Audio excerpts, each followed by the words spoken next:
Dieu nous a visités. Shalom bien-aimés, shalom frères et sœurs. Que la paix, la grâce et la communion du Saint-Esprit soient votre partage.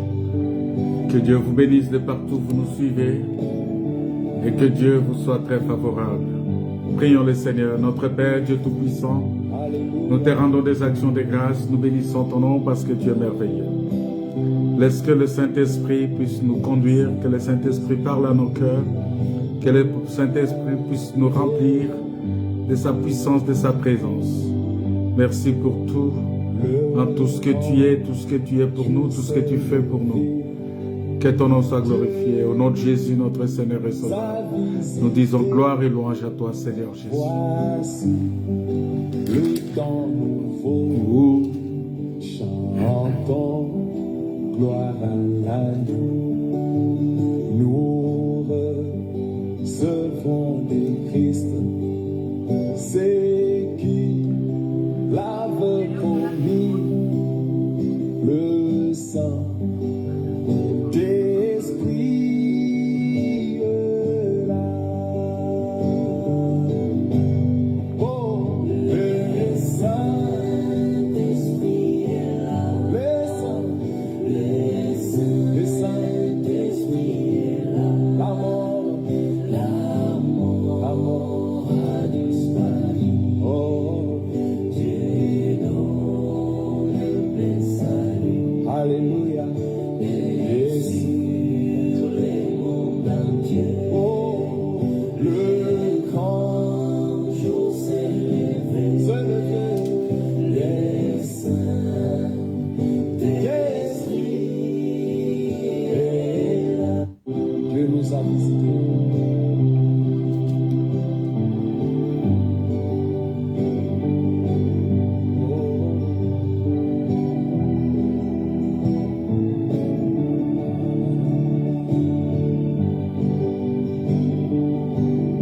Alléluia.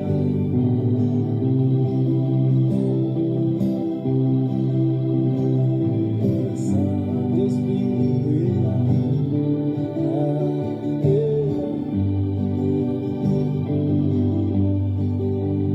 Le grand jour se lever.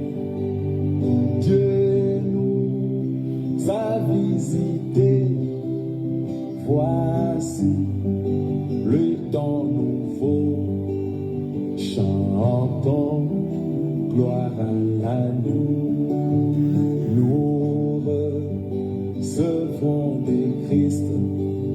C'est qui l'avait promis le sang d'esprit là. Oh, le Saint-Esprit est là. Le Saint-Esprit est là. La mort a disparu. Oh, Dieu donne le salut. Alléluia. Et sur le monde entier. Oh, le grand jour s'est levé. Les saints d'esprit est là. L'obscurité s'enfuit. La lumière a jailli. Chasse le cœur troublé. Toute crédulité. Car Christ, le roi de rois, répand l'esprit de foi, le Saint-Esprit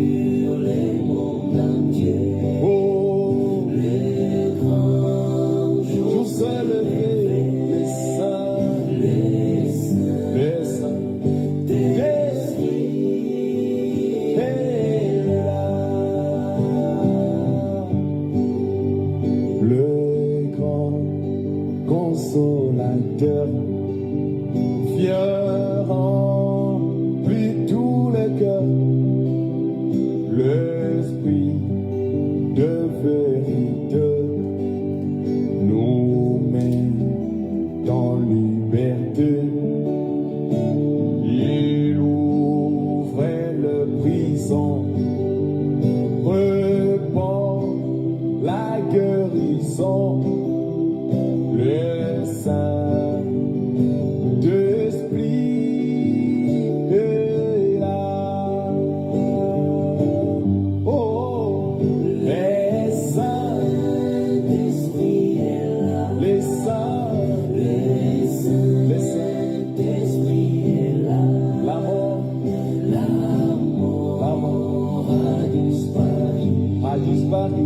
Dieu donne le salut. Alléluia.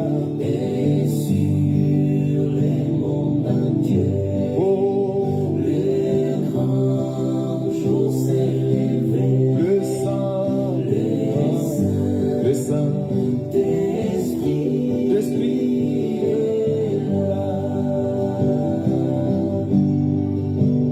Que Tous les rachetés chantent les libertés, car Christ a tout accompli.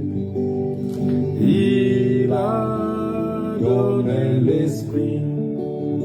Voyez trembler l'enfer, car dans tout l'univers, le Saint-Esprit est là. encore une fois que toute la terre, Et tous les rachetés chantent la liberté. Christ a tout accompli. Il a donné l'esprit. Voyez trembler l'enfer, le diable tremble. car dans tout l'univers, le Saint-Esprit est là. Oh, Le Saint-Esprit est là.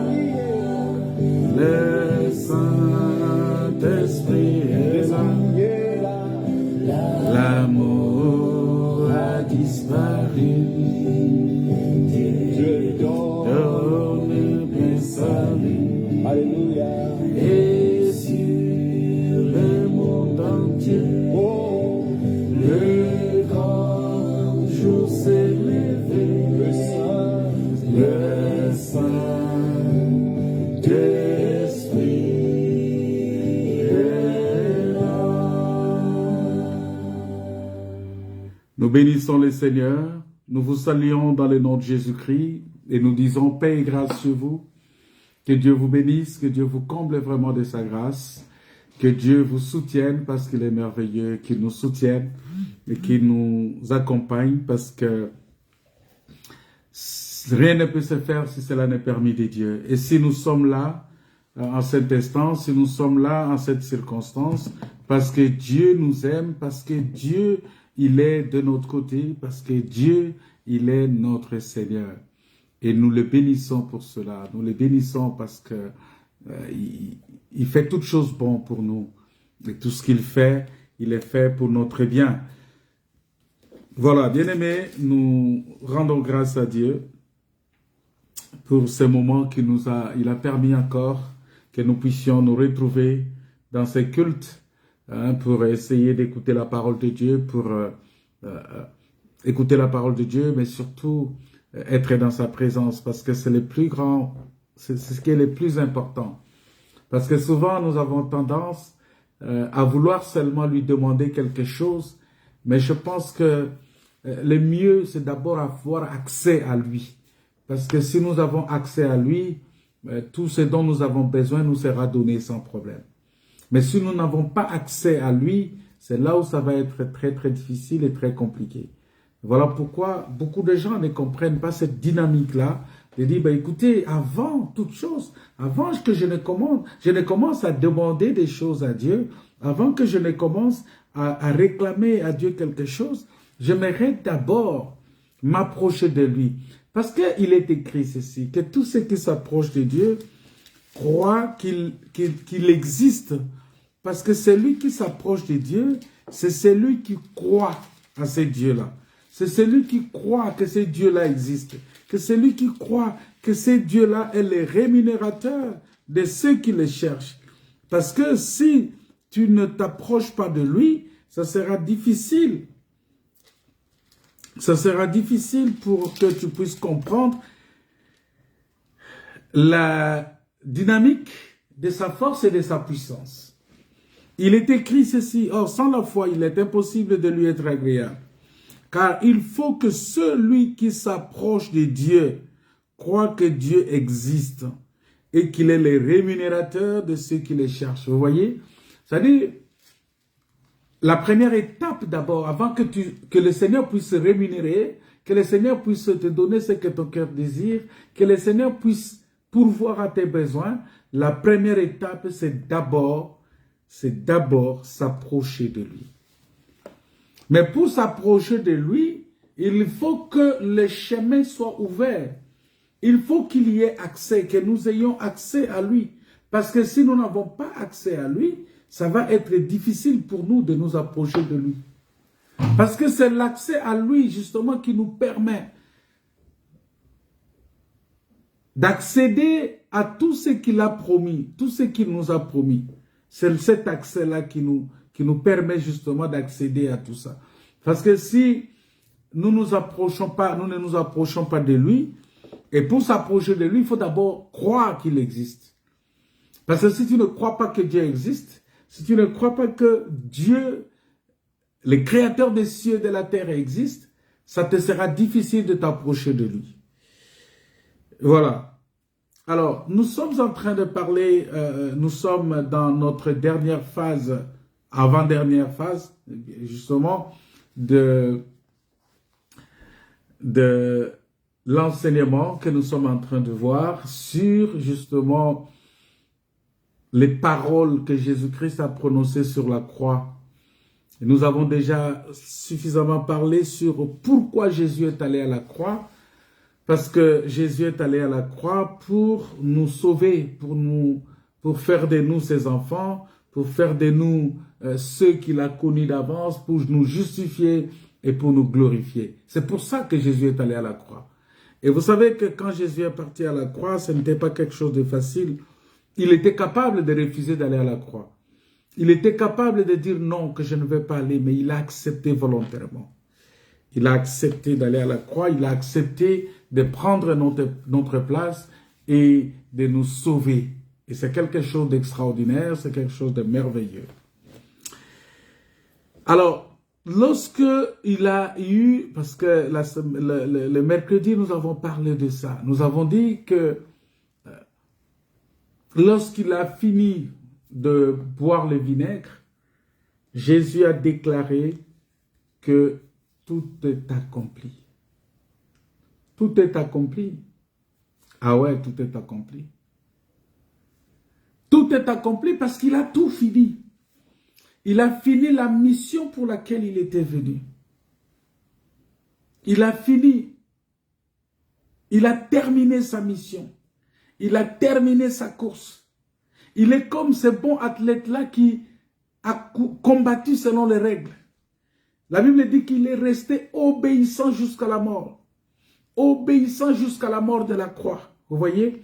Ça veut dire que dans cet élan d'obéissance, dans cette attitude d'obéissance, Jésus-Christ qui est resté obéissant jusqu'à la croix, il a été élevé dans la gloire. Et Dieu lui a donné un nom qui est au-dessus de tout nom. Dieu lui a donné un nom qui dépasse tout nom, qui surpasse tout nom. Et la Bible dit enfin qu'au nom de Jésus, tous genoux fléchissent dans le ciel, sur la terre et sous la terre. Et c'est une grâce pour nous, bien-aimés. C'est une bénédiction pour nous. Et comme je l'ai toujours dit, que c'était pour ouvrir aussi la voie, afin que nous puissions recevoir le Saint-Esprit. C'est-à-dire quoi? afin que Dieu vienne habiter en nous, afin que Dieu vienne habiter dans nos cœurs, afin que Dieu vienne prendre place en nous, afin que nous devenions réellement l'habitation de Dieu en esprit, afin que nous devenions le temple de Dieu, le temple du Saint-Esprit. C'est-à-dire que Dieu, si les gens ont besoin de voir Dieu aujourd'hui, ils vont voir Dieu au travers de nous. Ils vont voir Dieu en nous. Ils vont voir Dieu dans notre façon de faire, dans notre façon de parler, dans notre façon d'être. C'est comme ça que les gens vont voir Dieu. Voilà pourquoi un chrétien doit être différent. Un enfant de Dieu doit être différent. Doit être quelqu'un qui véhicule les valeurs de Dieu, qui véhicule les valeurs de la sanctification, qui véhicule les valeurs de la paix. Un enfant de Dieu ne peut pas être un conflictuel, quelqu'un qui est tout le temps dans les conflits. Il a des conflits ici, il a des conflits là-bas, donc il a des conflits partout. Non, ce n'est pas bon. Et nous avons vu avec vous que lorsqu'il dit que tout est accompli, parce qu'il a été fidèle. Donc il a témoigné de sa fidélité envers Dieu. Donc sa fidélité qui dure à toujours, c'est ça, c'est que ta fidélité dure à toujours. C'est-à-dire que cette fidélité-là, Dieu ne se dédie pas, il ne se renie pas. Donc sa fidélité, c'est une fidélité éternelle. Voilà pourquoi il est resté fidèle jusqu'à la mort à la croix. Parce que son nom, c'est il est fidèle. Jésus, il est fidèle. Il est fidèle, et puisqu'il est fidèle, il est resté fidèle jusqu'à la fin. Et à cause de cette fidélité-là, la Bible dit que Dieu l'a élevé. Vous voyez? Et il nous demande à nous aussi d'être fidèles. Parce que si lui, il est fidèle, nous aussi, parce que tu ne peux pas dire que tu crois en Dieu sans lui être fidèle, sans obéir à sa parole, sans obéir à ses commandements.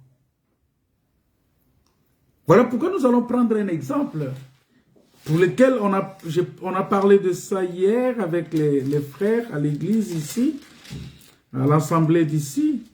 On a parlé de ça hier dans Apocalypse chapitre 1, verset 9. On dit il dit, moi Jean, votre frère, qui est part avec vous à la tribulation et au royaume, et à la persévérance en Jésus-Christ. Vous voyez? C'est-à-dire que Jean aussi, il a eu part à la tribulation et au royaume. Parce que la tribulation, ça parle de la souffrance. Le royaume, ça parle de la gloire, du règne. Mais pour y accéder, il faut la persévérance. Vous voyez? C'est-à-dire que lorsqu'il y a la souffrance, n'abandonne pas. Lorsqu'il y a les difficultés, lorsqu'il y a des épreuves, lorsque ça ne marche pas, n'abandonne pas, ne te dis pas non, bon écoute, je ne trouve pas mon compte. Il y a quelqu'un qui m'a dit aujourd'hui, un frère qui m'appelle, qui dit, ah pasteur, je n'ai pas trouvé mon compte dans les... Moi, je viens à l'église tout le temps. En fait, je vais à l'église, on m'enseigne, on me dit toujours que Dieu va faire, Dieu va faire. Bon, après, je n'ai pas trouvé mon compte, alors j'ai abandonné. Il n'a pas compris qu'il y a une écriture qui dit, c'est lui qui persévérera jusqu'à la fin. Vous voyez comment le diable, il vient capturer les gens. Pourquoi? Parce que les gens pensent que Dieu, quand tu viens prier Dieu, c'est pour qu'il te donne ce dont tu as besoin. Non. Dieu, la première des choses qu'il veut pour nous, c'est d'abord la vie éternelle. Il doit d'abord s'assurer que tu as la vie éternelle. Parce que quand tu vas avoir tout le reste, que le reste là, que les choses de ce monde que tu vas avoir ne puissent pas t'éloigner de la vie éternelle. Vous voyez? Mais quand tu viens à lui, tu as besoin du mariage, il te donne le mariage. Tu n'as pas la vie éternelle, tu n'as pas le royaume des cieux, tu vas voir que même dans ton mariage, tu auras des problèmes. Parce que tu vas manquer ce qu'on appelle l'amour dans ton mariage. Tu vas avoir l'amour sentimental, l'amour sexuel, mais tu n'auras pas l'amour de Dieu dans ton mariage. Ça veut dire que tu ne seras pas en mesure de pardonner ton mari ou ta femme. Tu ne seras pas en mesure de supporter ton mari ou ta femme. Parce que l'amour pardonne tout, l'amour supporte tout. Tu ne seras pas en mesure de croire à ta femme ou de croire à ton mari. Vous voyez, et c'est ça qui jette aujourd'hui des troubles dans beaucoup de foyers. Tout simplement parce que nous avons ce qu'on appelle de l'amour éros dans le foyer, mais on n'a pas de l'amour agapao. Vous voyez? Et donc, ça pose problème, ça pose véritablement, alors que nous devons avoir et l'amour éros et l'amour agapao, tout ça, ça dit que nous devons avoir tout cet amour-là, la plénitude de l'amour. Alors, on dit que Jean, il a eu peur à la tribulation, mais il a aussi peur au royaume. C'est-à-dire que nous avons vu, j'avais expliqué hier pour les frères qui étaient là avec moi, que Jean, il a reçu les deux montagnes en lui. La montagne de la souffrance qui est la mort, c'est-à-dire que Jésus souffrant. Et il a reçu aussi la montagne de la gloire qui est Sion, en fait, Jésus régnant. C'est-à-dire Jésus souffrant, Jésus régnant. Ces deux Jésus-là, quand je dis ces deux Jésus, ça veut dire que c'est un seul Jésus, il n'y a pas deux Jésus. Mais le même Jésus, il a souffert, le même Jésus, il est glorifié. Vous voyez? Et donc, dans la dimension, dans l'explication, on se dit Jésus né de la femme, c'est le Jésus qui a souffert parce qu'il a pris la chair humaine. Maintenant, Jésus qui est né de la terre, c'est Jésus qui est glorifié. Vous voyez? Parce qu'il a reçu un corps nouveau. Parce que quand quelqu'un ressuscite d'entre les morts, il reçoit un corps nouveau. Et quand on reçoit un corps nouveau, ce corps-là, ce n'est pas un corps naturel, ce n'est pas un corps né de la femme, mais c'est un corps qu'on a reçu de Dieu. C'est un corps incorruptible. C'est comme 1 Corinthiens chapitre 15 nous dit. Voilà pourquoi lorsque tu as ce Jésus-là, la plénitude de la divinité en toi, c'est-à-dire quand on parle de la plénitude de la divinité, on parle de Jésus souffrant et de Jésus, de Messie souffrant, de Messie régnant. Vous voyez, Messie souffrant, Messie régnant, c'est-à-dire c'est ça qui forme ce qu'on appelle la plénitude de la divinité. Tu ne peux pas dire que tu es participant de la nature divine si tu n'acceptes pas la mort et la résurrection de Christ. Voilà, c'est très important pour nous de comprendre cela. Voilà pourquoi notre frère ici, Jean, il a participé à tout ça. Donc, nous voyons que Jean, il avait la plénitude de la divinité en lui. Parce que la plénitude de la divinité, c'est les deux alliances. L'alliance de Sinaï et l'alliance de Golgotha, de Sion. Vous voyez? Donc, ces deux alliances-là sont en lui. Et ces deux alliances-là, c'est pourquoi ces deux alliances-là, vous allez voir que ce sont ces deux alliances-là qui vont former ce que nous appelons l'Église. L'Église n'est pas seulement composée des nations, c'est-à-dire que des non-juifs, c'est faux. Il ne faut pas qu'on enseigne comme ça, parce que si on enseigne comme ça, c'est une fausseté. L'Église, c'est Israël et les nations. C'est-à-dire c'est un peuple nouveau que Dieu a tiré. Vous voyez? Dieu a tiré un peuple nouveau. Et dans ce peuple-là, nous avons toutes les nations en fait, y compris Israël. Nous avons des Juifs, nous avons des nations païennes, et tous ces gens-là, ils composent ce qu'on appelle l'Église, l'épouse parole. Et c'est cette Église-là que Jésus viendra chercher.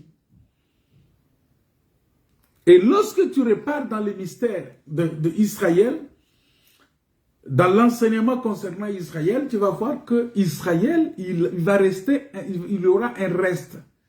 Et ce reste-là, c'est celui que Jésus appelle ses frères.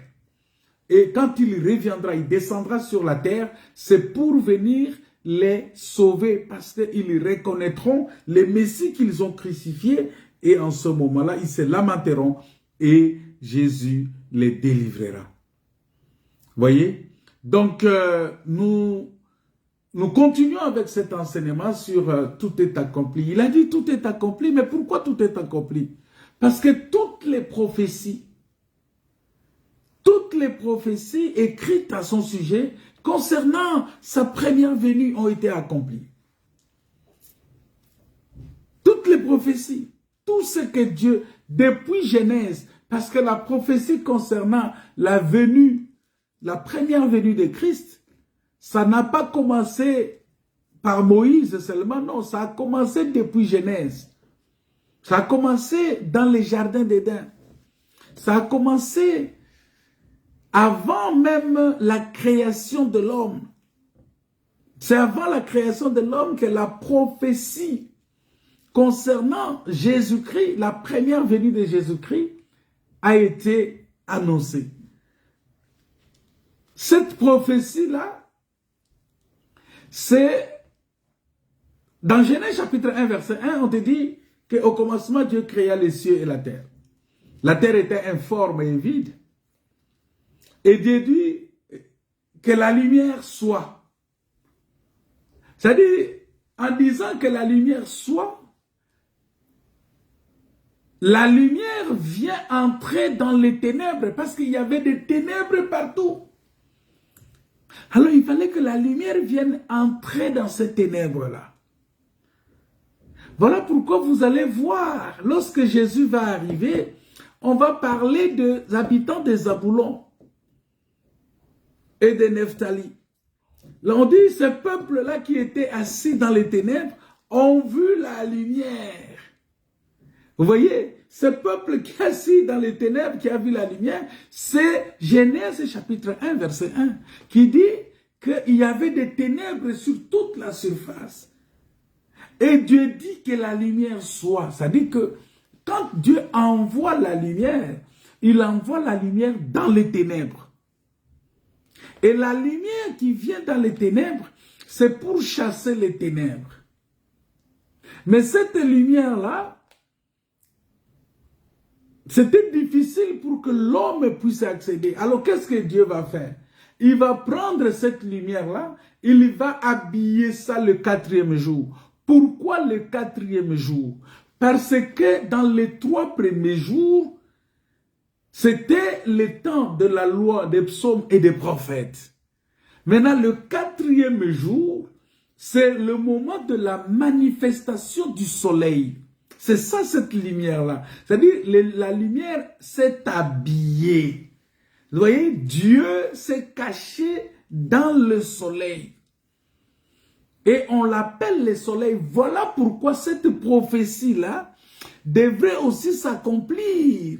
Quand Jésus-Christ est allé à la montagne de la transfiguration avec les apôtres, la Bible dit que ses vêtements sont devenus blancs. Et il brillait comme le soleil. Vous voyez? Ça dit que ses vêtements étaient devenus blancs, ça brillait comme le soleil. Et il avait Pierre, Jean-Jacques avec lui. Vous voyez? C'est-à-dire qu'il a ramené avec lui tout ce qui était dans la loi, dans les psaumes et dans les prophètes. C'est-à-dire qu'il n'est pas venu abolir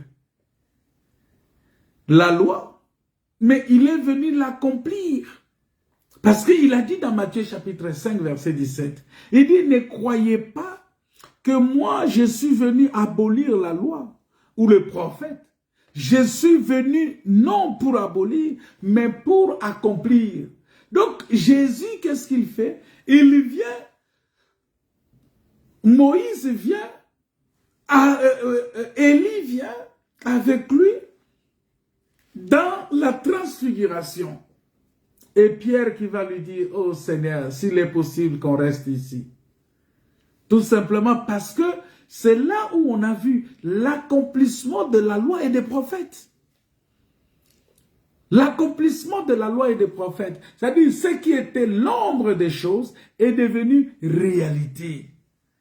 Les apôtres qui ont entendu parler de Moïse, qui ont entendu parler d'Élie, ils n'étaient pas présents quand Moïse a existé, quand Élie a existé. Et il n'y avait pas aussi des appareils photo en ce moment-là, pour qu'on prenne la photo de Moïse, la photo d'Élie. Voilà pourquoi ne vous représentez pas les images. Hein, pour mettre des images, tout ça. Hein, bon, voilà, ça c'est la photo d'Élie, ça c'est la photo de Moïse. Non, ça, vous faites l'idolâtrie. La Bible dit qu'ils ont reconnu Élie, reconnu Moïse. Alléluia. C'est au travers de la manière dont ils discutaient. Parce que si vous lisez dans Marc, Marc dit qu'ils étaient en train de discuter concernant ce qui devrait arriver à Jérusalem. Vous voyez? Donc pendant qu'ils discutaient, les apôtres, ils étaient là en train d'écouter, en train d'entendre ce qui se disait. Et c'est dans cette discussion-là qu'ils ont reconnu Élie, ils ont reconnu Moïse. Parce qu'ils ont entendu le langage de Moïse dans la discussion. Ils ont entendu le langage d'Élie dans la discussion. Élie a compris que, quand j'avais dit que l'Éternel se réservait 7000 hommes, mais les 7000 hommes-là, les voici. C'est la perfection des saints. Gloire à Dieu.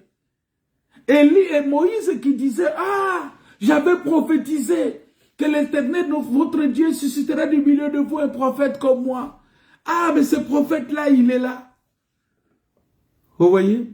Et donc, dans la discussion, les apôtres ont reconnu ces gens-là. Vous voyez? Et ils ont compris, et Moïse a compris, que l'agneau de Dieu, parce que vous ne pouvez pas ignorer que et Moïse et Élie, tous ont utilisé l'agneau. Parce que Moïse, pour enlever les péchés du peuple, déjà pour délivrer Israël, il a tué l'agneau. Il a demandé au peuple de tuer l'agneau. Et l'agneau qui est mort là-bas, son sang a été mis sur les poteaux, les linteaux, tout ça. Cela a permis la délivrance de ce peuple-là. Élie, pour clouer les prophètes de Baal, il fallait utiliser l'agneau sur l'autel. Vous voyez? C'est-à-dire, en utilisant l'agneau sur l'autel, il a monté l'autel et il a mis l'agneau. Et les sacrifices qui ont été placés sur les deux autels, l'autel de Moïse, l'autel d'Élie, ces sacrifices-là n'étaient que l'ombre des choses à venir. Et la réalité de ces sacrifices-là, c'est Jésus-Christ qui était avec eux. Lui, l'agneau de Dieu que Jean-Baptiste a vu. Lui, l'agneau de Dieu, sans défaut et sans tache. Prédestiné avant la fondation du monde. Annoncé, il a été annoncé au travers de tous les sacrifices de l'Ancien Testament. Bon, si on peut le dire comme ça, de l'Ancienne Alliance. J'aime toujours dire l'Ancien Testament parce que, oui, c'était une alliance ancienne. C'est un testament qui a été écrit, mais qui a été révisé par le Seigneur de gloire lui-même quand il est venu. Pourquoi? Parce que quand Moïse a écrit, c'était tout un testament. Et vous comprendrez que quand Moïse est mort, les enfants d'Israël ont gardé cela. Parce que pour eux, ce testament-là ne devrait pas être remplacé. Parce que c'est le testament écrit par Moïse. Et Israël avait foi en Moïse. Maintenant, quand Jésus vient, il dit, je ne suis pas venu abolir la loi ou le prophète. C'est ça qui a rassuré un peu certains d'entre eux. Parce qu'eux, ils pensaient que Jésus était venu totalement abolir. Non, il est venu pour accomplir cela. Et pour accomplir cela, Il fallait maintenant qu'il montre clairement que c'est lui l'agneau de Dieu qui est venu ôter les péchés. Il commence par pardonner les péchés des gens. Et les gens n'ont pas compris tout ça. Ils disent, mais comment il pardonne? Mais oui, il pardonne parce que il est l'agneau de Dieu qui est destiné à ôter les péchés du monde. Vous voyez? Et c'est ça, justement, cet accomplissement-là qu'il y a eu lorsque Jésus-Christ est venu. Et la Bible dit que cet agneau-là, qui a été prédestiné dès avant la fondation du monde, oh, je comprends qu'avant même que le monde soit créé, que Adam et Ève soient créés, Dieu avait déjà prévu l'agneau. Frère, Dieu est omniscient. Hein? Dieu, il est omniscient. Voilà pourquoi ne t'inquiète pas de tout ce qui t'arrive. Ne pense pas que Dieu ne connaît pas. Dieu sait ce qui t'arrive. Quand quelque chose t'arrive, sache que Dieu le sait. Dieu le sait et il a un plan justement pour te sortir de cette situation-là. Mais souvent, nous, on n'est peut-être pas patient. On ne sait pas attendre. On ne sait pas justement chercher à connaître la volonté de Dieu dans ce qui nous arrive. Et on tombe dans une inquiétude énorme, on commence à se plaindre, mais nous devons comprendre que quand quelque chose arrive, le premier réflexe d'un enfant de Dieu, c'est de dire, Seigneur, quelle est ta volonté dans ce qui m'arrive? Et que Dieu révèle sa volonté, justement, dans ce qui nous arrive. C'est très important. Parce que si on ne comprend pas la volonté de Dieu dans ce qui nous arrive, on va spéculer. Hein? C'est 1 Pierre chapitre 1, verset 19 à 20, je pense, qui parle de ces choses, qui parle de... Attends, je vais regarder. Ouais, il dit ceci. Mais il dit, sachant que ce n'est pas par des choses périssables, par de l'argent ou de l'or que vous avez été rachetés de la vaine manière de vivre que vous aviez hérité de vos pères, mais par le sang précieux de Christ, comme d'un agneau sans défaut et sans tache, prédestiné avant la fondation du monde et manifesté à la fin des temps à cause de vous. À cause de vous qui croyez, qui par lui croyez en Dieu, lequel l'a ressuscité des morts et lui a donné la gloire. Vous voyez? C'est-à-dire que aux Juifs, vous allez voir que Jésus leur disait dans Jean chapitre 5, versets 39 à 40, il dit, vous sondez les Écritures parce que vous pensez avoir en elles la vie éternelle. Ce sont elles qui rendent témoignage de moi. Vous voyez? Il a dit, les Écritures rendent témoignage de moi.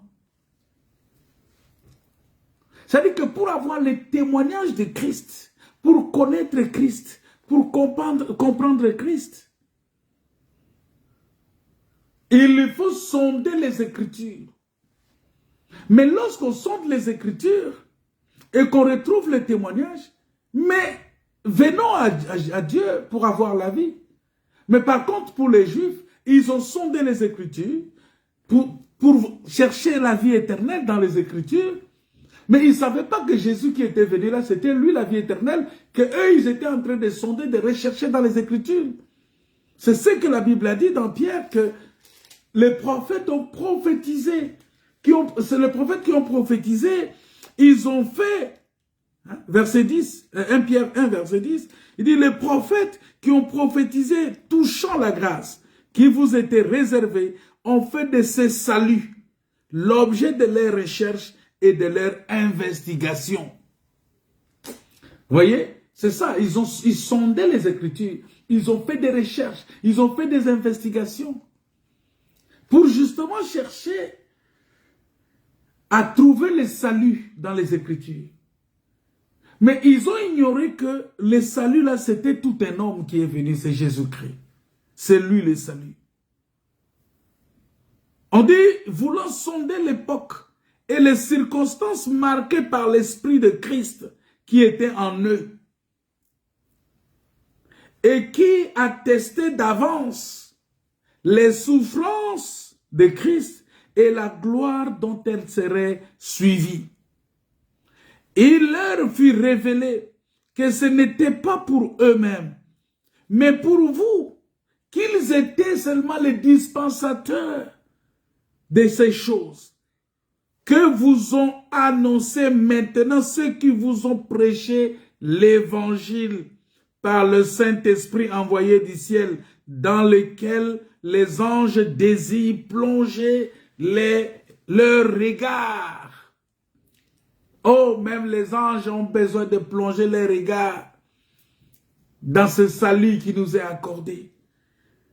La Bible dit que ils étaient eux-mêmes ce n'était pas pour eux, mais pour nous, qu'ils étaient les dispensateurs de ces choses que vous ont annoncé maintenant, ceux qui vous ont prêché l'évangile par le Saint-Esprit.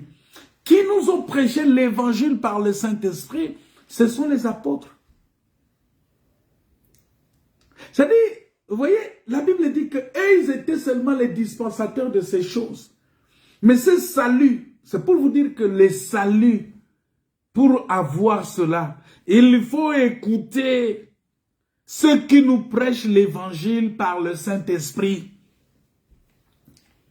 Ceux qui nous enseignent la parole de Dieu par le Saint-Esprit. Et ceux qui nous prêchent la parole par le Saint-Esprit, ce sont les apôtres. Voilà pourquoi un enfant de Dieu ne peut pas contester l'enseignement d'un apôtre, de Jésus-Christ. Un apôtre, vous voyez, parmi les apôtres qui ont, tout ce qui est écrit par les apôtres, un enfant de Dieu ne peut pas faire le contraire de cela. Quand tu fais le contraire de ce que les apôtres ont enseigné, hier j'ai changé avec quelques frères, je leur ai dit, mais écoutez, les apôtres nous ont enseigné par le Saint-Esprit. Et ils ont dit, faites-vous baptiser au nom de Jésus-Christ. Bien-aimé, tu as été baptisé au nom du Père, Fils, Saint-Esprit. Je te dis que le vrai baptême, c'est au nom du Seigneur Jésus-Christ. C'est ça le vrai baptême. Vous voyez, beaucoup de gens font des choses dans les à peu près. Beaucoup de gens font des choses dans les à peu près. La parole de Dieu dit que si tu veux prier, un frère ne peut pas avoir de longs chevelures. Ce sont les apôtres qui nous ont enseigné ces choses par le Saint-Esprit.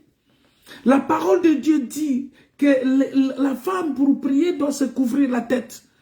Ce sont les apôtres qui nous ont enseigné ces choses par le Saint-Esprit. Et toi, tu vas dire, non, ça c'est l'apôtre a parlé, il parlait de lui-même, il parlait de... Mais, écoutez, ça dit que tu réunis même le Saint-Esprit qui agit dans l'apôtre. C'est très grave.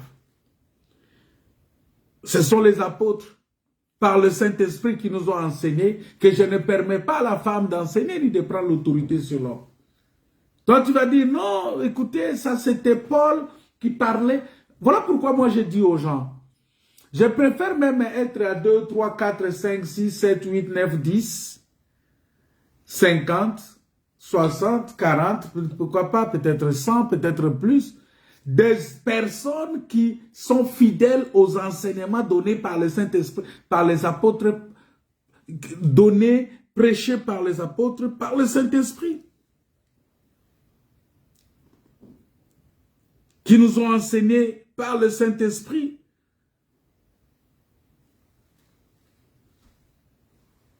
Parce que c'est en ce moment-là que Dieu est au milieu de nous. Parce que la Bible dit, 2 ou 3 réunis en mon nom, je suis au milieu d'eux.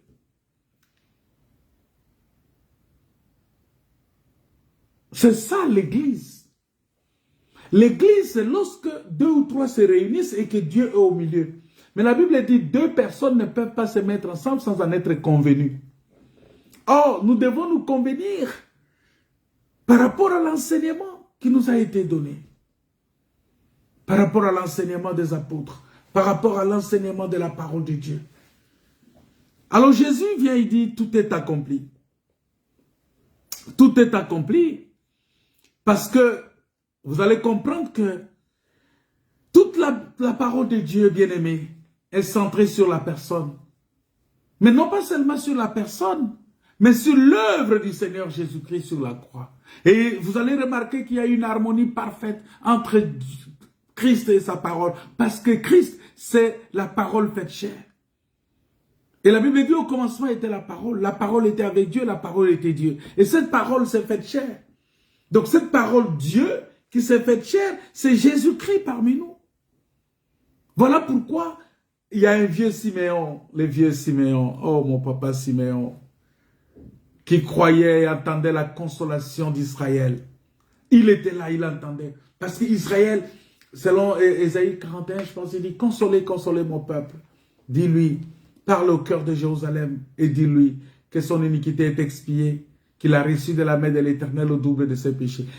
Cette prophétie-là d'Ésaïe 41, devrait s'accomplir. Mais Israël n'a pas saisi la portée de cette prophétie-là.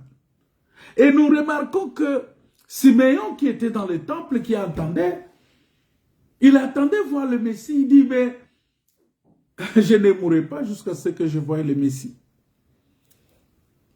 Dans Luc chapitre 2, je pense que c'est le verset 25 en descendant, on peut retrouver ça là-bas. Siméon, il attendait, il voulait voir la gloire de Dieu. Il voulait voir toucher les saluts. Il attendait la consolation. Alors, un jour, il a été conduit par le Saint-Esprit pour aller dans le temple. Il est allé dans le temple à Jérusalem et là, il a vu de ses yeux les saluts à la personne de l'enfant Jésus qu'on a amené. Vous voyez, un enfant nous est né, il a vu cet enfant-là et il a glorifié Dieu. Oui, le Messie qui devrait venir est venu. C'est ça l'accomplissement de la prophétie. Tout est accompli. Tout est accompli. Parce que c'était annoncé et Siméon l'a vu. Tout est accompli. Tout est accompli parce que lorsque Jean-Baptiste était dans les eaux en train de baptiser, il dit, voici l'agneau de Dieu qui ôte les péchés du monde. Parce que ça que Ésaïe avait prononcé, la prophétie d'Ésaïe, Ésaïe 53, cette prophétie-là, qui dit qu'il a reconnu les bras de l'Éternel. Alors aujourd'hui, nous pouvons dire gloire à Dieu parce que quelques-uns l'ont reconnu. Jésus est venu. Il est venu nous faire connaître le Père. Il a dit, c'est lui qui m'a vu, a vu le Père.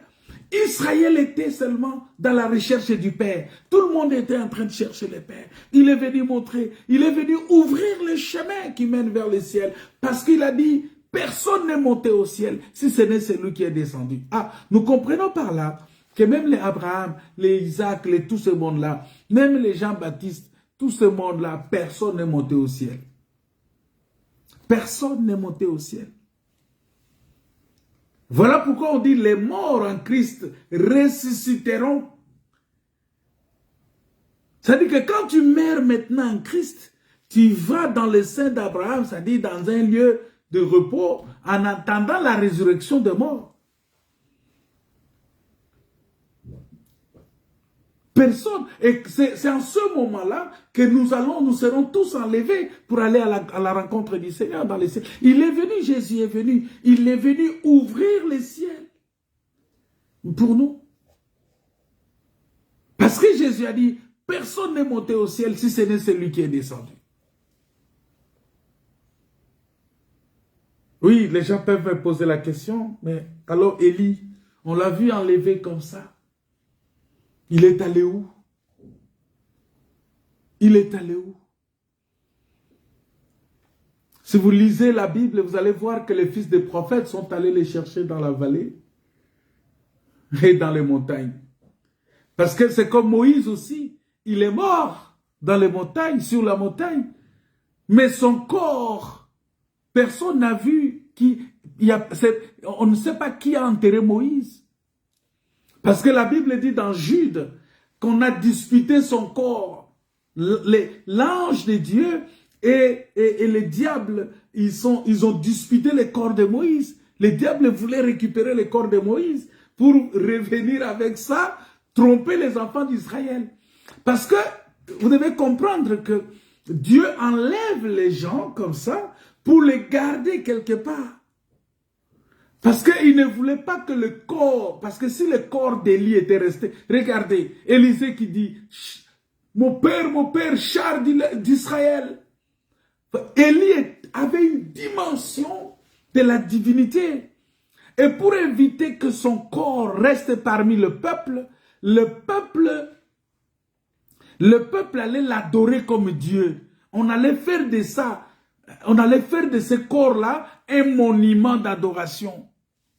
Voilà pourquoi Dieu a récupéré et le corps de Moïse et le corps d'Élie. Parce qu'il ne voulait pas que le peuple voie leur corps, pour ne pas pousser le peuple à l'idolâtrie. Personne n'est monté au ciel si ce n'est celui qui est descendu. Donc Dieu les a récupérés, il les a gardés quelque part. Parce que Jésus, il n'est pas un chemin parmi tant d'autres. Non. Il est le seul chemin. Il est le seul chemin qui va au ciel.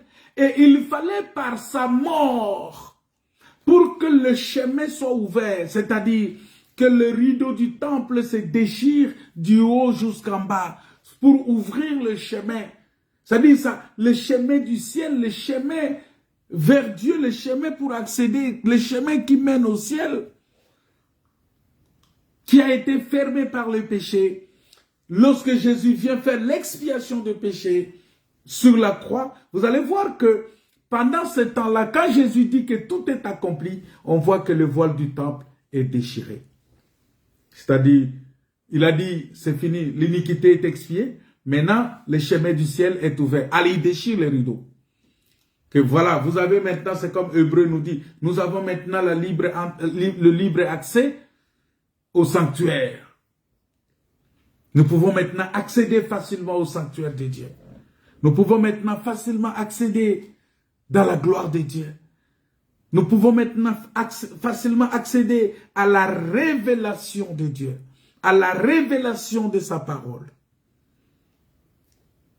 Parce que Jésus, qui est le seul chemin, il est venu réconcilier le monde avec Dieu. Et c'est ça le travail qui a été dit. Quand il dit tout est accompli, c'est parce que il a véritablement fait son travail en tant que médiateur entre Dieu et les hommes, selon 1 Timothée chapitre 2 verset 5, où il dit qu'il est le médiateur entre Jésus-Christ homme. Il est le médiateur entre Dieu et les hommes. Et tout cela, c'est quelque chose que nous remarquons parce que, regardez, quand les pharisiens lui ont demandé, ils lui ont dit, mais Seigneur, dis-nous, quand viendra le royaume de Dieu? Mais il leur dit, mais voici le royaume de Dieu est au milieu de vous. Il dit, vous voyez, c'est-à-dire, il est l'accomplissement de la parole de Dieu. Il est le royaume de Dieu parmi nous. Tu as besoin du royaume, mais accepte Jésus comme ton Seigneur et Sauveur. C'est lui le royaume. Il dit que le royaume de Dieu est au milieu de vous. Même si Jésus n'a pas régné comme roi lors de sa première venue, mais il est le roi. Voilà pourquoi, lors de sa crucifixion, c'était même d'ailleurs le sujet de écrit sur la croix, le sujet de sa condamnation écrit sur la croix. On dit, bah, écrivez qu'il a dit, hein, celui-ci est, je suis le roi des Juifs. Et pour eux, c'était un blasphème parce qu'il s'est déclaré ami de César. Et c'est cela qui lui a coûté la vie. Parce que lorsque Pilate lui a demandé, je pense Pilate ou Hérode, lui a demandé, es-tu le roi des Juifs? Il dit, tu le dis.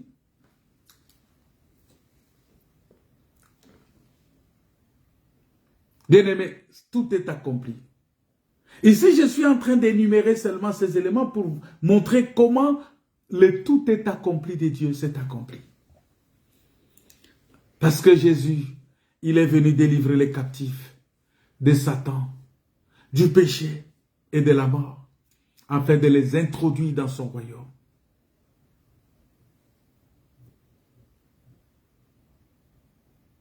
Parce que il était dans le royaume. Il était dans le royaume. Il était dans le royaume. Et il est venu nous prendre pour nous introduire dans ce royaume-là. Voilà pourquoi il dit dans Ésaïe l'avait prophétisé, dans Ésaïe 61, verset 1, que l'Esprit du Seigneur l'Éternel est sur moi, car il m'a oint. Et nous avons vu l'accomplissement de cela parce que Jésus est venu accomplir la loi. Il est venu accomplir la loi, accomplir les prophètes, accomplir les psaumes. Il est venu accomplir ces choses. Voilà pourquoi dans Luc chapitre 4, vous allez voir que Jésus va répéter Ésaïe. Il va accomplir la prophétie d'Ésaïe. Parce qu'il n'est pas venu abolir, il est venu accomplir. Quand il dit tout est accompli, c'est par rapport à ça. Il est venu nous délivrer. Il est venu libérer les captifs. Parce que par son sacrifice, bien-aimé, il nous délivre de la vaine manière de vivre que nous avions hérité de nos pères. Afin que nous devenions justement de nouvelles créatures à sa ressemblance. Il ne faut pas seulement dire je suis une nouvelle créature, mais il faut être une nouvelle créature à sa ressemblance. Parce que quand Dieu a créé l'homme dans les jardins d'Éden, il a créé l'homme à sa ressemblance, à son image. L'homme a perdu l'image de Dieu, la ressemblance de Dieu, en acceptant l'enseignement de Satan. Maintenant, quand Jésus vient, et que par lui nous devons naître de nouveau, cette nouvelle naissance en Jésus-Christ doit nous ramener encore à être à l'image et à la ressemblance de Dieu. Voilà pourquoi, quand tu fais tout ce que tu fais, quand tu vis, quand tu marches, ce n'est plus toi qui vis, mais c'est Christ qui vit en toi. C'est-à-dire que tu dois être réellement l'image visible de Dieu invisible. La manifestation visible de Dieu invisible.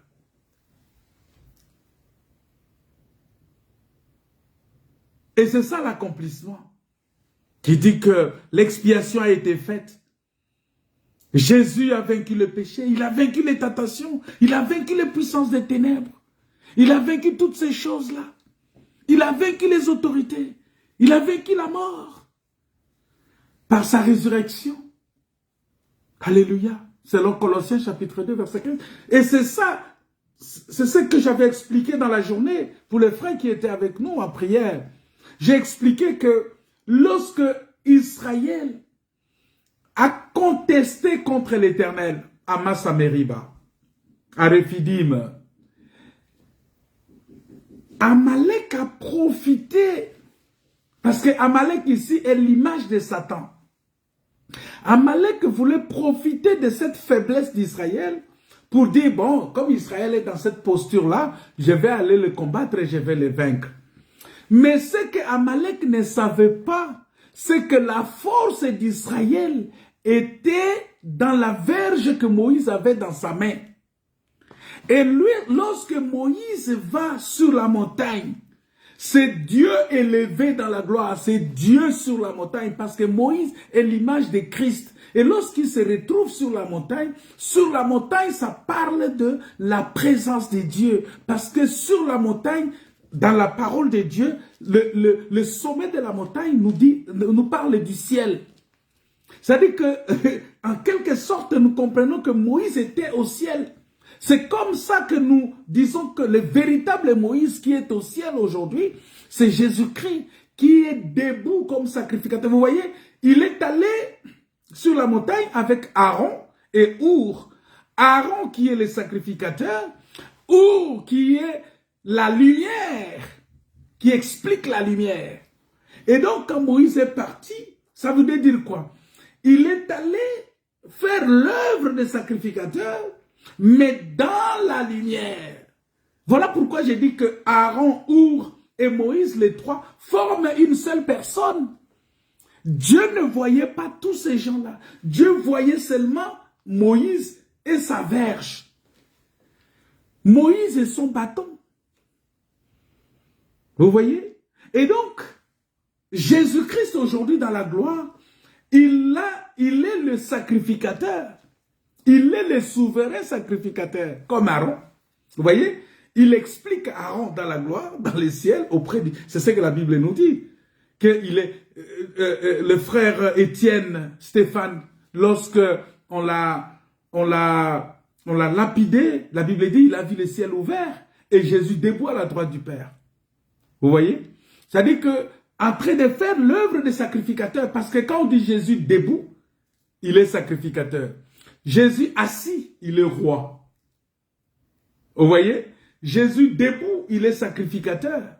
Il fait l'expiation. Jésus assis, il est le roi. Et donc, il est assis où? Dans la grande lumière. Dans la lumière inaccessible. Parce que c'est là où est Dieu. Dieu est dans la lumière inaccessible.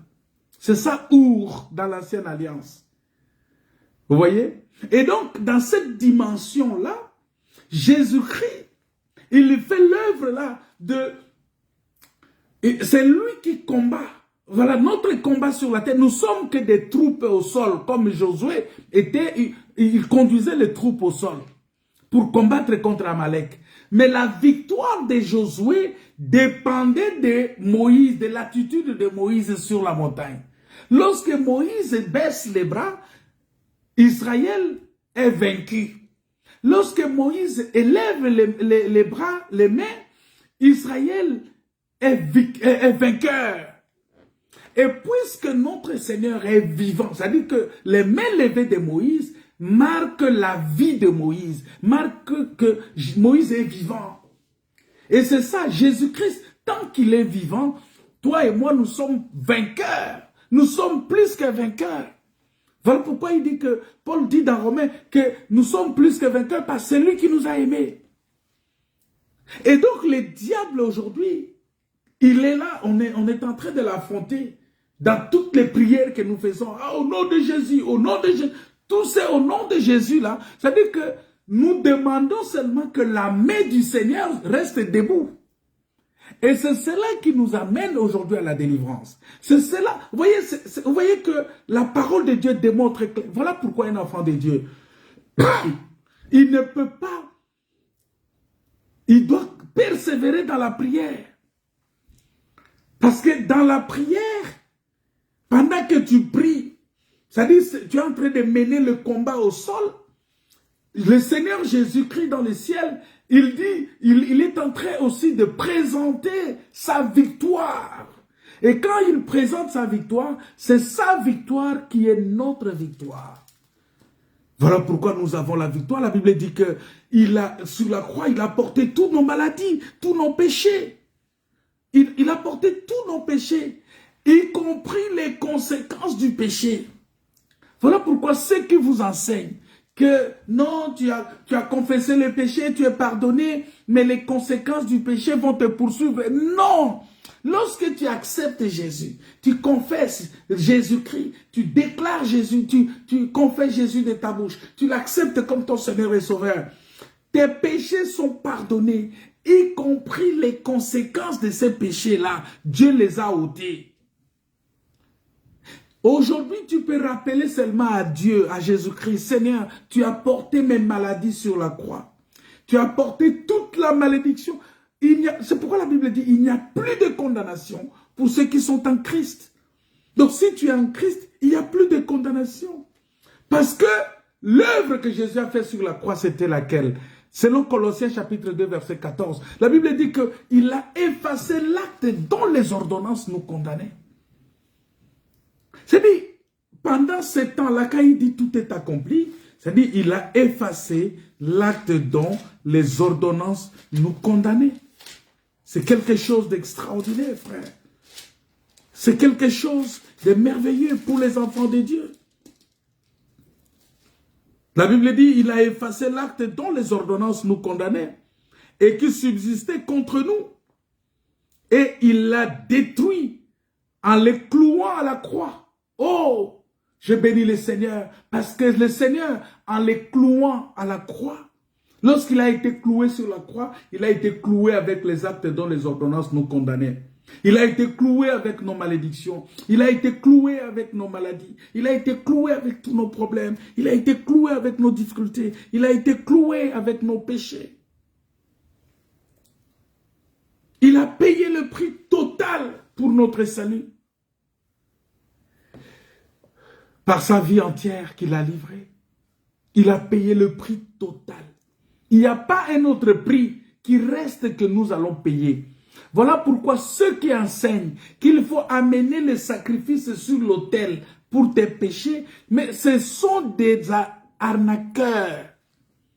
On apporte une offrande comme ça pour tes péchés. Non, on n'a plus d'offrande à donner pour nos péchés. On a amené l'offrande sur l'autel pour la destruction de l'autel. Mais ça, c'est quel enseignement ça? Cet enseignement-là n'existe que dans la tête de ceux qui enseignent ça. Et ils savent bien manipuler les gens, ils savent bien manipuler les esprits faibles. Des gens qui ne comprennent pas la parole de Dieu, ils les manipulent avec ça pour dire, bon, amenez les offrandes sur l'autel. Hein, vous voyez, vous voyez, amener les offrandes sur l'autel pour sceller votre prière, pour sceller, pour détruire les autels. Mais vraiment. Alors, posez-leur la question. Alors, l'œuvre de Jésus-Christ, ça sert à quoi? La mort de Jésus-Christ sert à quoi? Lisez les apôtres, vous ne verrez aucun apôtre de Jésus donner un tel enseignement. Qu'il faut amener les sacrifices pour vos péchés. Non, ça n'existe pas. C'est quelle offrande tu demandes pour les autels, tout ça là? C'est quelle offrande? Parce que Jésus, il a payé tous les prix. L'entièreté, le total, le prix total. Pour notre salut, il a payé. Parce que le salut a été entièrement accompli pour l'homme. Entièrement. Et voilà pourquoi aujourd'hui, si tu crois au Seigneur Jésus, Paul dit ceci, que le Seigneur lui-même vous sanctifie, corps, âme et esprit. Vous voyez? C'est-à-dire, c'est Dieu qui nous sanctifie. Parce que tes efforts n'ont rien fait. Toi, ce que tu fais, c'est quoi? C'est d'accepter que la parole de Dieu habite en toi abondamment. Et c'est cette parole-là qui va te sanctifier. Parce que c'est Dieu seul qui est capable de te sanctifier, mon frère. Personne. Il y a des gens qui vendent de l'eau aujourd'hui. Oh non, tu bois cette eau-là pour te sanctifier. Oh non, prends l'onction d'huile pour te purifier. Tu vas oindre ta maison. Tu vas verser l'eau dans ta... On jette l'eau sur les gens pour vous purifier. Mais non, ces choses-là n'existent plus. Nous sommes sanctifiés par la parole. Jésus a dit dans Jean 17, sanctifie-les par ta parole, car ta parole est la vérité. Vous voyez, c'est-à-dire Dieu nous sanctifie lui-même. Et quand la parole de Dieu dit, recherchez la paix avec tous et la sanctification. Comment rechercher la sanctification? C'est en écoutant les enseignements. C'est ça, rechercher la sanctification. C'est en écoutant les enseignements des apôtres. C'est en donnant sa vie au Seigneur Jésus. C'est en recevant la parole de Dieu en abondance dans son cœur que cette parole-là nous sanctifie. Cette parole-là nous purifie. C'est ça la vérité. Et si tu n'écoutes pas les enseignements, tu ne seras pas sanctifié. Tu ne seras pas sanctifié. Parce que Jésus a accompli cela pour nous. Et pour moi, pour toi, pour moi. Toutes les grâces de Dieu sont pour nous. Parce que, vous savez, la Bible dit quoi? Que nous avons reçu, dans Jean chapitre 1, verset 16, que nous avons tout reçu de sa plénitude et grâce pour grâce. Grâce pour grâce. Parce que toutes les richesses du royaume sont pour nous. Toutes les richesses du royaume. Selon qu'il est écrit dans 1 Corinthiens chapitre 1 verset 5. Il dit en lui vous avez été comblés de toutes les richesses qui concernent la parole et la connaissance. Vous voyez? Donc les richesses, la parole et la connaissance. Quand on parle de la parole et la connaissance c'est quoi? C'est l'enseignement qu'on donne. C'est la révélation qu'on donne. C'est ça la connaissance. La parole de Dieu, ce sont les Écritures. C'est-à-dire, tu as les Écritures et leur explication. C'est ça. Vous avez été vous avez été comblés de toutes les richesses qui concernent la parole et la connaissance, selon 1 Corinthiens chapitre 1, verset 5. Vous voyez? C'est-à-dire que nous devons comprendre cela de cette manière, bien-aimés, parce que il ne faut pas négliger la connaissance. Nous devons refuser cette connaissance qui nous enfle de l'orgueil. Ça, c'est une mauvaise connaissance parce que ça va nous détruire. Mais la connaissance doit purifier notre cœur. La connaissance doit nous amener dans l'attitude de l'humilité vis-à-vis du Seigneur. Nous devons savoir nous humilier devant le Seigneur. La connaissance doit nous amener à nous soumettre à Dieu. Voyez? La Bible dit, car en lui, vous avez été comblés de toutes les richesses qui concernent la parole et la connaissance. Vous voyez? Et c'est ça, le tout est accompli de Dieu.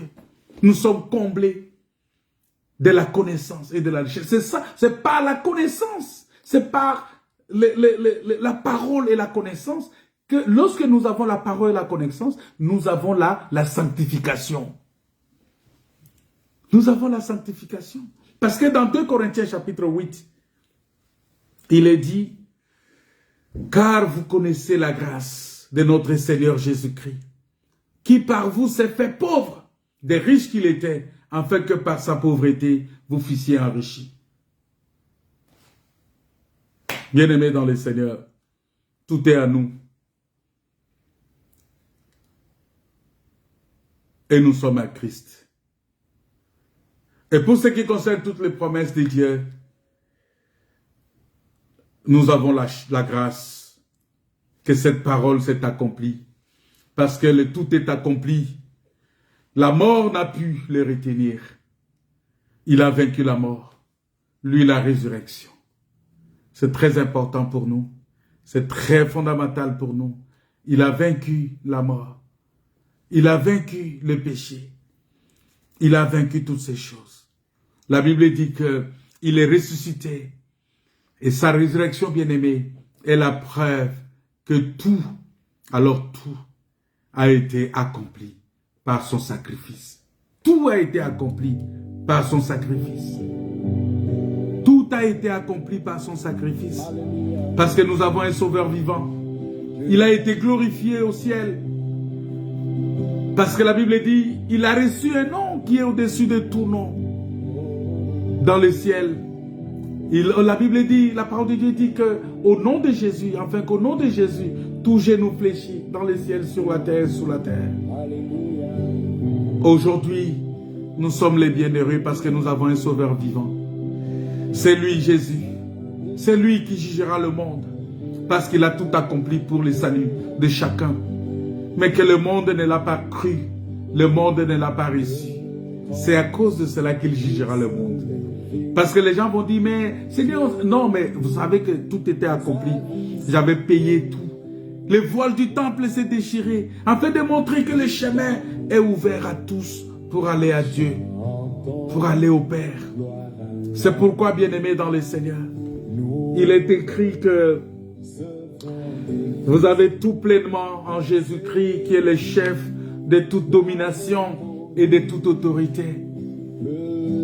En fait, nous pouvons avoir tout pleinement en Christ par la foi, le pardon, le salut, la délivrance, les baptêmes dans le Saint-Esprit, la victoire dans toutes les situations, la guérison et toutes les bénédictions dans les lieux célestes. Mais pour pouvoir bénéficier de toutes ces grâces, bien-aimés, et entrer dans ces promesses, dans le pays de la promesse, il nous faut la foi. Il faut accepter. La Bible dit, celui qui veut s'approcher de Dieu, il doit croire que Dieu existe. Exactement comme le pays de Canaan et avec toutes ces richesses qui avaient été données à Israël. Mais pour entrer en possession, il a fallu par la foi quitter l'Égypte, traverser la mer, persévérer dans le désert, traverser les Jourdains, conquérir le Jéricho et les autres villes, remporter des victoires. Vous voyez? Ça dit que nous ne devons pas dire passivement, oui, si c'est la volonté de Dieu, nous y entrerons. Non, ils ont dû aller à la conquête par la foi. Et nous devons le faire aussi par la foi.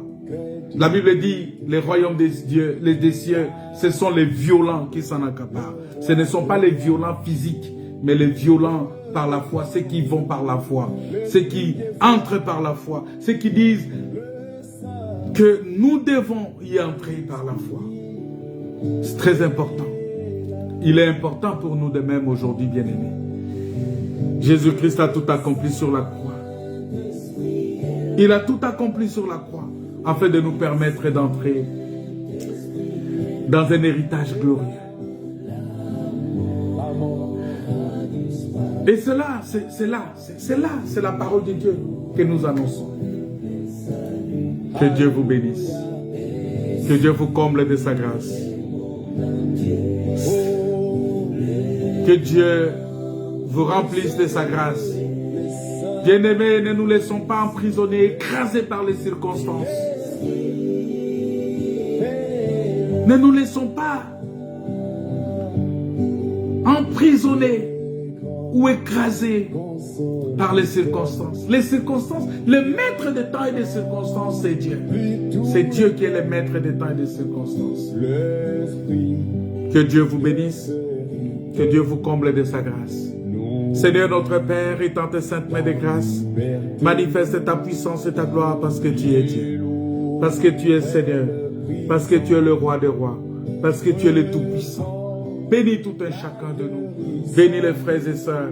Bénis ceux qui ont ouvert leur cœur pour que tu viennes y habiter. Pour que tu fasses ta demeure dans leur vie. Seigneur, manifeste ta puissance et ta gloire. Que tous ceux qui sont malades soient guéris.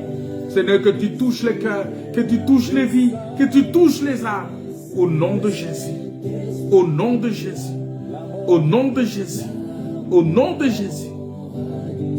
Amen. Bien-aimés dans le Seigneur, nous devons imiter ceux qui, par la foi et la persévérance, ont hérité des promesses. Selon Hébreux chapitre 6, verset 12. Oui, cela est possible. Car Jésus a déclaré que tout est accompli. C'est une grâce. Tout est accompli. Soyez bénis. N'oubliez pas de partager l'enseignement. N'oubliez pas aussi de parler à vos frères et sœurs, d'inviter les autres à se joindre à vous pour écouter l'enseignement. N'oubliez pas aussi que dimanche, nous allons nous retrouver à 14 h pour écouter la parole de Dieu. Soyez bénis, soyez comblés de la grâce, soyez remplis du Saint-Esprit. Que le Saint-Esprit vous bénisse, que le Saint-Esprit vous rétablisse, que le Saint-Esprit vous fasse grâce. Que le Saint-Esprit remplisse vos cœurs. Au nom de Jésus. Si le Seigneur permet, prochainement, le mercredi, nous allons parler de la 7e parole sur la croix. Quand Jésus déclare que Père, je te remets mon esprit. Parce que la finalité de toutes choses, c'est que notre esprit doit aller vers le Seigneur. Parce que de tout ce que nous faisons sur la terre, il ne faut pas que notre esprit aille dans l'errance, mais il faut que notre esprit aille vers le Père, là où il était venu. Parce qu'en réalité, l'homme que Dieu a créé à son image et à sa ressemblance, c'est l'esprit. Soyez bénis. Au nom de Jésus. Amen.